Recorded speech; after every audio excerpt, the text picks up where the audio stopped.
Hey, little buddies, it's Uncle Rick from the Uncle Rick Audio Book Club. Today, for our podcast, we have an exciting story from the Civil War.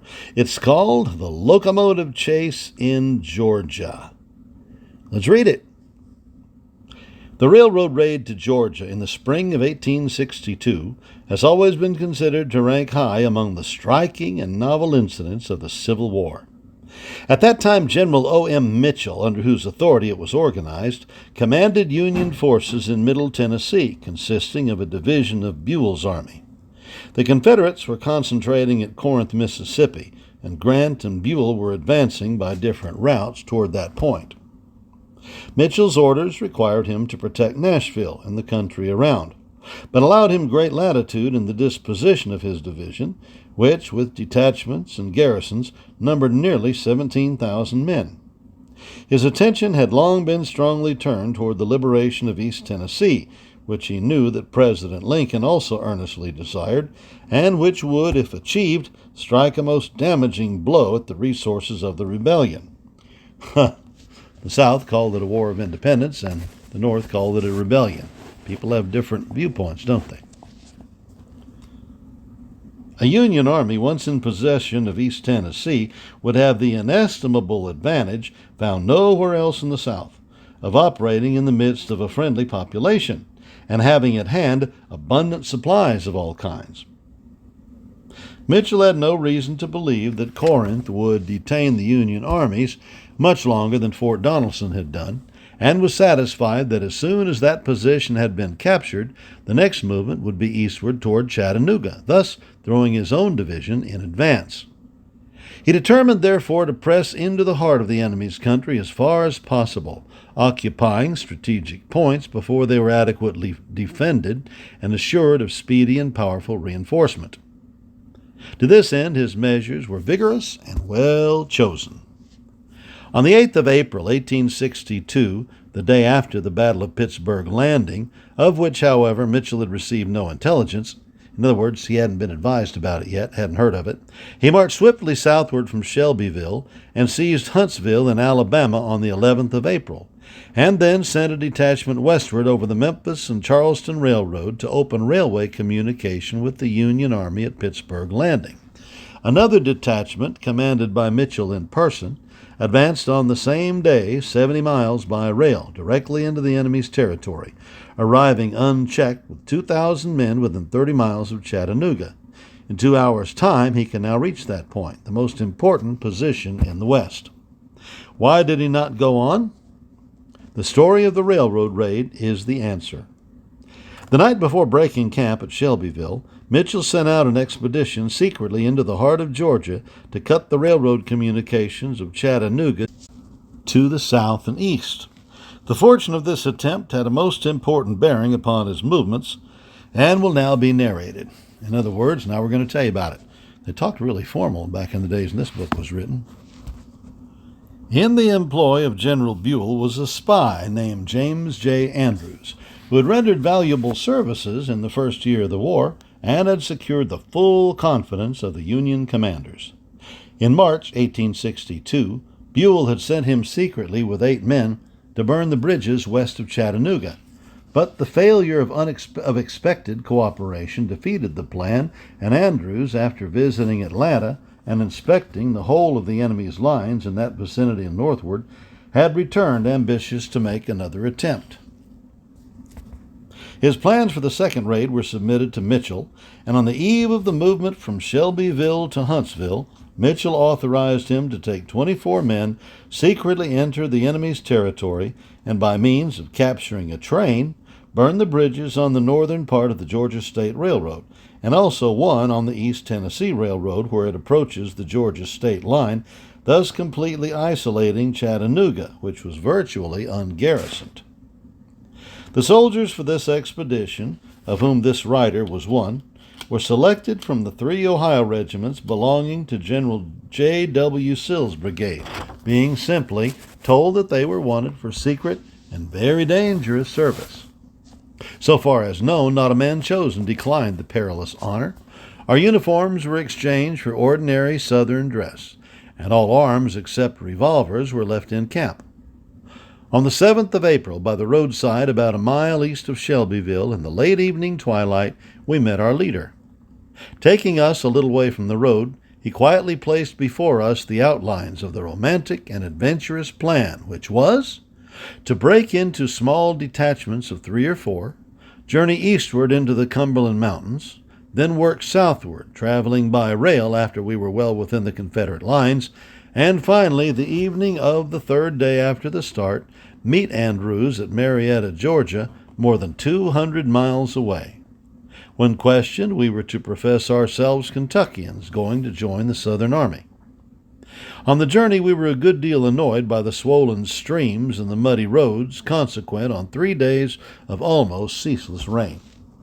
Andrews was led to believe that Mitchell's column would be inevitably delayed, and as we were expected to destroy the bridges the very day that Huntsville was entered, he took the responsibility of sending word to our different groups that our attempt would be postponed 1 day, from Friday to Saturday, April 12th. This was a natural but a most lamentable error of judgment. One of the men detailed was belated and did not join us at all. 2 others were very soon captured by the enemy, and though their true character was not detected, they were forced into the Southern Army. And 2 reached Marietta but failed to report at the rendezvous. Thus, when we assembled very early in the morning in Andrews' room at the Marietta Hotel for final consultation before the blow was struck, we were but 20, including our leader.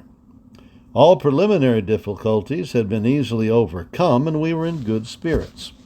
But some serious obstacles had been revealed on our ride from Chattanooga to Marietta the previous evening. The railroad was found to be crowded with trains, and many soldiers were among the passengers. Then the station, Big Shanty, at which the capture was to be effected, had recently been made a Confederate camp. To succeed in our enterprise, it would be necessary first to capture the engine in a guarded camp with soldiers standing around as spectators, and then to run it from 1 to 200 miles through the enemy's country, and to deceive or overpower all trains that should be met. A large contract for but 20 men.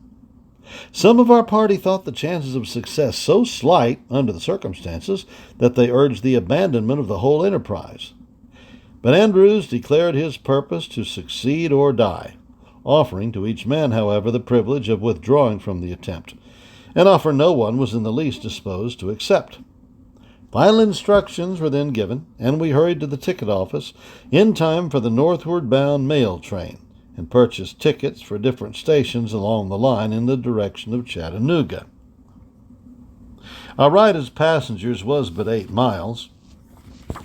We swept swiftly around the base of Kennesaw Mountain, and soon saw the tents of the Confederate forces camped at Big Shanty gleam white in the morning mist. Here we were to stop for breakfast and attempt the seizure of the train. The morning was raw and gloomy, and a rain, which fell all day, had already begun. It was a painfully thrilling moment. We were but 20, with an army about us, and a long and difficult road before us crowded with enemies. In an instant we were to throw off the disguise which had been our only protection, and to trust to our leader's genius and our own efforts for safety and success. Fortunately, we had no time for giving way to reflections and conjectures which could only unfit us for the stern task ahead. When we stopped, the conductor, the engineer, and many of the passengers hurried to breakfast, leaving the train unguarded. Now was the moment of action. Ascertaining that there was nothing to prevent a rapid start, Andrews, our 2 engineers, Brown and Knight, and the firemen hurried forward, uncoupling a section of the train consisting of 3 empty baggage or box cars, the locomotive, and the tender. The engineers and the firemen sprang into the cab of the engine, while Andrews, with hand on the rail and foot on the step, waited to see that the remainder of the party had gained entrance into the rear box car. This seemed difficult and slow, though it really consumed but a few seconds. For the car stood on a considerable bank, and the first 2 came were pitched in by their comrades, while these in turn dragged in the others, and the door was instantly closed. A sentinel, with musket in hand, stood not a dozen feet from the engine, watching the whole proceeding. But before he or any of the soldiers or guards around could make up their minds to interfere, all was done, and Andrews, with a nod to his engineer, stepped on board. The valve was pulled wide open, and for a moment the wheels slipped round in rapid, ineffective revolutions. Then, with a bound that jerked the soldiers in the boxcar from their feet, the little train darted away, leaving the camp and the station in the wildest uproar and confusion. The first step of the enterprise was triumphantly accomplished. According to the timetable, of which Andrews had secured a copy, there were 2 trains to be met. These presented no serious hindrance to our attaining high speed, for we could tell just where to expect them. There was also a local freight, not down on the timetable, but which could not be far distant. Any danger of collision with it could be avoided by running according to the schedule of the captured train until it was passed. Then, at the highest possible speed, we could run to the Oostenola and Chickamauga bridges, lay them in ashes, and pass on through Chattanooga to Mitchell at Huntsville, or wherever eastward of that point he might be found, arriving long before the close of the day. It was a brilliant prospect, and so far as human estimates can determine, it would have been realized had the day been Friday instead of Saturday. On Friday, every train had been on time, the day dry, and the road in perfect order. Now the road was in disorder, every train far behind time, and 2 extras were approaching us. But none of these unfavorable conditions were known to us, and we pressed confidently forward. We stopped frequently, and at one point tore up the track, cut telegraph wires, and loaded on cross ties to be used in bridge burning. Wood and water were taken without difficulty. Andrews very coolly telling the story to which we adhered throughout the run, namely that he was one of General Beauregard's officers running an impressed powder train through to the commander at Corinth. We had no good instruments for track raising, as we had intended rather to depend upon fire. But the amount of time spent in taking up a rail was not material at this stage of our journey, as we easily kept on time of our captured train. There was a wonderful exhilaration in passing swiftly by towns and stations through the heart of an enemy's country in this manner. It possessed just enough of the spice of danger in this part of the run to render it thoroughly enjoyable. The slightest accident to our engine, however, or a miscarriage in any part of our program, would have completely changed the conditions. At Etowah, we found the Yonah, an old locomotive owned by an iron company. Standing with steam up, but not wishing to alarm the enemy till the local freight had been safely met, we left it unharmed. Kingston, 30 miles from the starting point, was safely reached. A train from Rome, Georgia, on a branch road, had just arrived and was waiting for the morning mail, our train. We learned that the local freight would soon come also, and taking the sidetrack, we waited for it. When it arrived, however, Andrews saw, to his surprise and chagrin means disappointment, that it bore a red flag indicating another train not far behind. Stepping over to the conductor, he boldly asked, "What does it mean that the road is blocked in this manner when I have orders to take this powder to Beauregard without a minute's delay?" The answer was interesting, but not reassuring. "Mitchell has captured Huntsville and is said to be coming to Chattanooga, and we're getting everything out of there." He was asked by Andrews to pull his train a long way down the track out of the way, and promptly obeyed. It seemed an exceedingly long time before the expected extra arrived, and when it did come, it bore another red flag. The reason given was that the local, being too great for one engine, had been made up in 2 sections, and the second section would doubtless be along in a short time. This was terribly vexatious, that means frustrating, yet there seemed nothing to do but wait. To start out between the sections of an extra train would be to court destruction. There were already 3 trains around us, and their many passengers and others were all growing very curious about the mysterious train, manned by strangers, which had arrived on the time of the morning mail. For an hour and 5 minutes from the time of arrival at Kingston, we remained in this most critical position. The 16 of us who were shut up tightly in a boxcar, impersonating Beauregard's ammunition, hearing sounds outside but unable to distinguish words, had perhaps the most trying position. Andrews sent us, by one of the engineers, a cautious warning to be ready to fight in case the uneasiness of the crowd around led them to make any investigation, while he himself kept near the station to prevent the sending off of any alarming telegram. So intolerable was our suspense that the order for a deadly conflict would have been felt as a relief. But the assurance of Andrews quieted the crowd until the whistle of the expected train from the north was heard. Then, as it glided up to the depot, past the end of our sidetrack, we were off without more words. But unexpected danger had arisen behind us. Out of the panic at Big Shanty, 2 men emerged, determined if possible to foil the unknown captors of their train. There was no telegraph station, and no locomotive at hand with which to follow, but the conductor of the train, W.A. Fuller, and Anthony Murphy, foreman of the Atlanta Railway machine shops, who happened to be on board Fuller's train, started on foot after us as hard as they could run. Finding a hand car, they mounted it and pushed forward till they neared Etowah, where they ran on the break we had made in the road and were precipitated down the embankment into the ditch. Continuing with more caution, they reached Etowah and found the Yonah, which was at once pressed into service, loaded with soldiers who were at hand, and hurried with flying wheels toward Kingston. Fuller prepared to fight at that point, for he knew of the tangle of extra trains and of the lateness of the regular trains, and did not think we should be able to pass. We had been gone only 4 minutes when he arrived and found himself stopped by 3 long, heavy trains of cars headed in the wrong direction. To move them out of the way so as to pass would cause a delay, and he was little inclined to allow a delay. It would indeed have almost certainly given us the victory. But, abandoning his engine, he with Murphy ran across to the Rome train, and uncoupling the engine in one car, pushed forward with about 40 armed men. As the Rome branch connected with the main road above the depot, he encountered no hindrance, and it was now a fair race. We were not many minutes ahead. 4 miles from Kingston, we again stopped and cut the telegraph wires. While trying to take up a rail at this point, we were greatly startled. One end of the rail was loosened, and 8 of us were pulling at it, when in the distance we distinctly heard the whistle of a pursuing engine. With a frantic effort, we broke the rail and all tumbled over the embankment with the effort.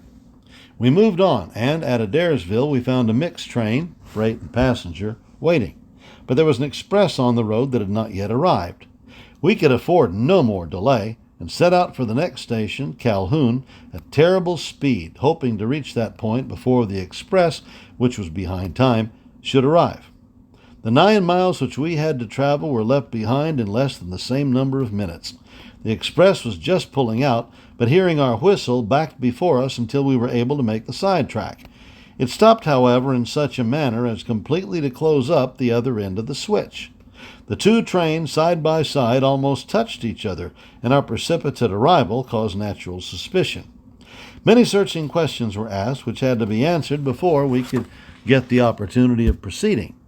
We in the boxcar could hear the altercation, and were almost sure that a fight would be necessary before the conductor would consent to pull up in order to let us out. Here again our position was most critical, for the pursuers were rapidly approaching. Fuller and Murphy saw the obstruction of the broken rail in time by reversing their engine to prevent wreck, but the hindrance was for the present insuperable, meaning they couldn't get around it. Leaving all their men behind, they started for a second foot race. Before they had gone far, they met a train that we had passed at Adairsville and turned it back after us. At Adairsville, they dropped the cars, and with locomotive and tender loaded with armed men, they drove forward at the highest speed possible. They knew that we were not many minutes ahead, and trusted to overhaul us before the express train could be safely passed. But Andrews had told the powder story again with all his skill, and added a direct request in peremptory form to have the way open before him, which the Confederate conductor did not see fit to resist. And just before the pursuers arrived at Calhoun, we were again underway. Stopping once more to cut wires and tear up the track, we felt a thrill of exhilaration to which we had long been strangers. The track was now clear before us to Chattanooga, and even west of that city we had good reason to believe that we should find no other train in the way till we had reached Mitchell's lines. If one rail could now be lifted, we would be in a few minutes at the Ostanola Bridge, and that burned, the rest of the task would be little more than simple manual labor, with the enemy absolutely powerless. We worked with a will. But in a moment the tables were turned. Not far behind we heard the scream of a locomotive bearing down upon us at lightning speed. The men on board were in plain sight and well armed. 2 minutes, perhaps 1, would have removed the rail at which we were toiling. Then the game would have been in our own hands, for there was no other locomotive beyond that could be turned back after us. But the most desperate efforts were in vain. The rail was simply bent, and we hurried to our engine and darted away, while remorselessly after us thundered the enemy. Now the contestants were in clear view, and a race followed unparalleled in the annals of war. Wishing to gain a little time for the burning of the Oostenaula Bridge, we dropped one car, and shortly after another, but they were picked up and pushed ahead to Resaca. We were obliged to run over the high trestles and covered bridge at that point without a pause. This was the first failure in the work assigned us. The Confederates could not overtake and stop us on the road, but their aim was to keep close behind, so that we might not be able to damage the road or take in wood or water. In the former they succeeded, but not in the latter. Both engines were put at the highest rate of speed. We were obliged to cut the wire after every station passed in order that an alarm might not be sent ahead, and we constantly strove to throw our pursuers off the track or to obstruct the road permanently in some way, so that we might be able to burn the Chickamauga bridges still ahead. The chances seemed good that Fuller and Murphy would be wrecked. We broke out the end of our last boxcar and dropped cross ties on the track as we ran, thus checking their progress and getting far enough ahead to take in wood and water at two separate stations. Several times we almost lifted a rail, but each time the coming of the Confederates within rifle range compelled us to desist and speed on. Our worst hindrance was the rain. The previous day, Friday, had been clear with a high wind, and on such a day fire would have been easily and tremendously effective. But today a bridge could be burned only with an abundance of fuel and careful nursing.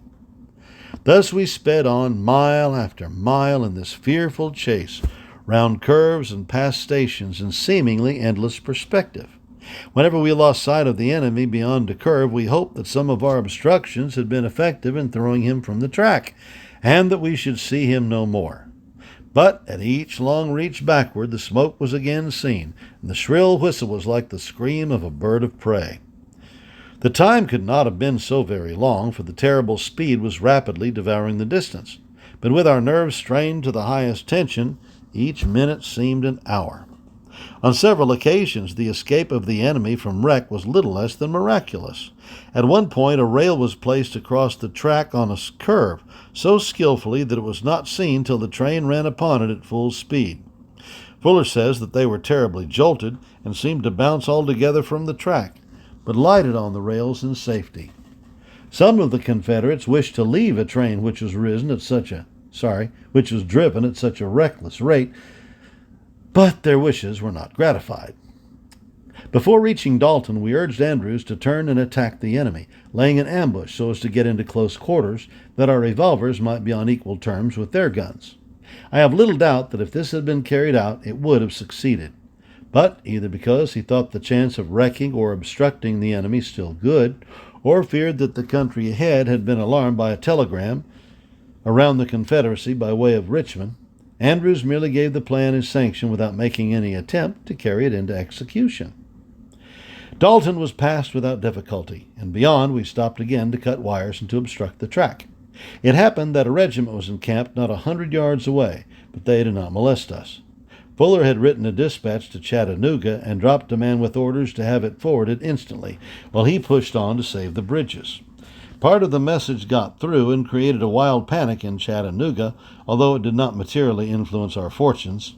Our supply of fuel was now very short, and without getting rid of our pursuers long enough to take in more, it was evident that we could not run as far as Chattanooga.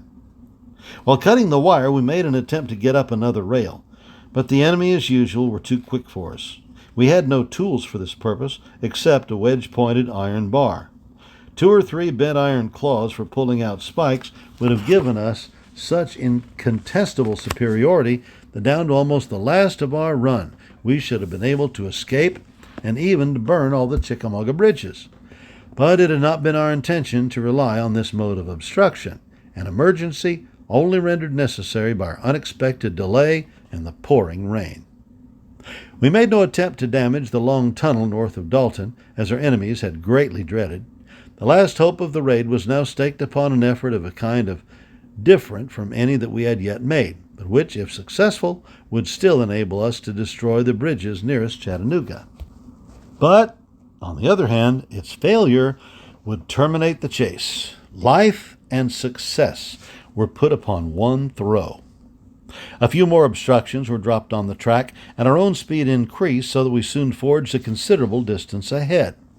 The side and end boards of the last car were torn into shreds, all available fuel was piled upon it, and blazing brands were brought back from the engine. By the time we approached a long-covered bridge, a fire in the car was fairly started. We uncoupled it in the middle of the bridge, and with painful suspense waited the issue. Oh, for a few minutes till the work of conflagration was fairly begun. There was still steam pressure, enough in our boiler to carry us to the next wood yard, where we could have replenished our fuel by force if necessary, so as to run as near to Chattanooga as was deemed prudent. We did not know of the telegraph message which the pursuers had sent ahead, but alas, the minutes were not given. Before the bridge was extensively fired, the enemy was upon us, and we moved slowly onward, looking back to see what they would do next. We had not long to conjecture. The Confederates pushed right into the smoke and drove the burning car before them to the next side track. With no car left and no fuel, the last scrap having been thrown into the engine or upon the burning car, and with no obstruction to drop on the track, our situation was indeed desperate. A few minutes only remained until our steed of iron, which had so well served us, would be powerless. But it might still be possible to save ourselves. If we left the train in a body, and taking a direct course toward the Union lines, hurried over the mountains at right angles with their course, we could not, from the nature of the country, be followed by cavalry, and could easily travel, athletic young men as we were, and fleeing for life, as rapidly as any pursuers. There was no telegraph in the mountainous districts west and northwest of us, and the prospect of reaching the Union line seemed to me then, and has always since seemed, very fair. Confederate pursuers with whom I have since conversed freely have agreed on 2 points: that we could have escaped in the manner here pointed out, and that an attack on the pursuing train would likely have been successful. But Andrews thought otherwise, at least in relation to the former plan, and ordered us to jump from the locomotive one by one, and dispersing in the woods, each endeavor to save himself. Thus ended the Andrews Railroad raid. It is easy now to understand why Mitchell paused 30 miles west of Chattanooga. The Andrews raiders had been forced to stop 18 miles south of the same town, and no flying train met him with the expected tidings that all railroad communications of Chattanooga were destroyed, and that the town was in a panic and undefended. He dared advance no farther without heavy reinforcements from Pittsburgh Landing or the north, and he probably believed to the day of his death 6 months later that the whole Andrews party had perished without accomplishing anything. A few words will give sequel to this remarkable enterprise. There was great excitement in Chattanooga and in the whole of the surrounding Confederate territory for scores of miles. The hunt for the fugitive raiders was prompt, energetic, and completely successful. Ignorant of the country, disorganized, and far from the Union lines, they strove in vain to escape. Several were captured on the same day on which they left the cars, and all but 2 within a week. Even these 2 were overtaken and brought back when they supposed that they were virtually out of danger. 2 of those who had failed to be on the train were identified and added to the band of prisoners. Now follows the saddest part of the story. Being in citizens' dress within an enemy's lines, the whole party were held as spies, and closely and vigorously guarded. A court-martial was convened, and the leader and 7 others out of the 22 were condemned and executed. The remainder were never brought to trial, probably because of the advance of Union forces, and the consequent confusion into which the affairs of the departments of East Tennessee and Georgia were thrown. Of the remaining 14, 8 succeeded by a bold effort, attacking their guard in broad daylight, in making their escape from Atlanta, Georgia, and ultimately in reaching the north. The other 6 who shared in this effort but were recaptured remained prisoners until the latter part of March 1863, when they were exchanged through a special arrangement made with Secretary Stanton. All the survivors of this expedition received medals and promotion. The pursuers also received expressions of gratitude from their fellow Confederates, notably from the governor and legislature of Georgia.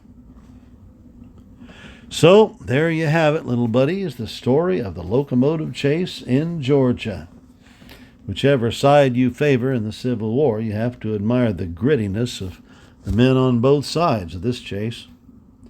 The Confederates determined to catch their train and stop the Yankees from burning their bridges, and the Northerners who had the guts to sneak into an enemy camp and steal the train to try to use for burning those bridges. Well, it's an exciting story, and just one of many in this book. This book is called Famous Adventures and Prison Escapes, and you will enjoy listening to it if you care to join the Uncle Rick Audio Book Club. It's there along with a bunch of other very exciting books. If you haven't joined, I hope you will soon. Enjoy your 2 great books every month and all my Uncle Rick videos. Bible lessons, out and about with Uncle Rick, and fun learning with Uncle Rick. We've got all kinds of great historical tours and just lots of interesting stuff in the video section. But for now, I must sign off. So I will say, as I always do, remember, little buddies, always put God first in your life. Be a patriotic American and honor your father and your mother. So long.